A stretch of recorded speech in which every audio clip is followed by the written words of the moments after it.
When someone enlarged Franklin's portrait on the new US dollar bill by 50%, they noticed that many tiny details had changed. Even the color was printed using microtext. Even if someone used the most advanced printer, fake bills would still show more patterns. So the first step was to create a more detailed master plate. But before that, someone had to draw the template. With his incredible drawing skills, the man carefully drew every number, every letter, and even each strand of hair on the portrait. After 2 months of effort, the master template was finally finished. Next came the process of making the printing plate. This step required even more precision. With an accuracy of 1/10,000th of a millimeter, they had to control optics, temperature, and water flow perfectly. If they failed even slightly, the whole plate would be ruined. Luckily, the plate-making expert was highly skilled. After many rounds of grinding and testing, the plate was successfully completed. Its precision had reached the highest level. But that was not enough. The second step was to get a gravure printing machine. However, only governments were allowed to use this type of machine. By chance, a bank in Eastern Europe went bankrupt. All of its equipment was sold at a low price, including a gravure printing machine. The third step was to find acid-free paper. But acid-free paper was strictly controlled by the government.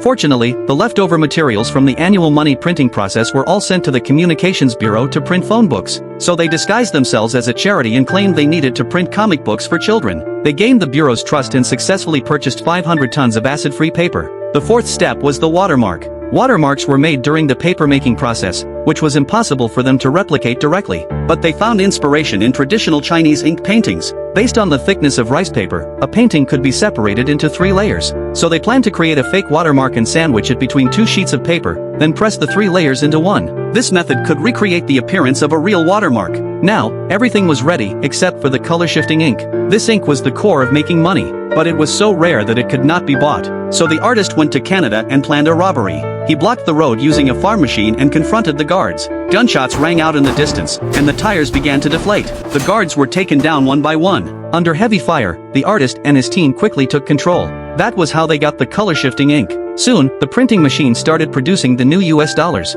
Once released, the fake bills were quickly bought up by crime bosses everywhere.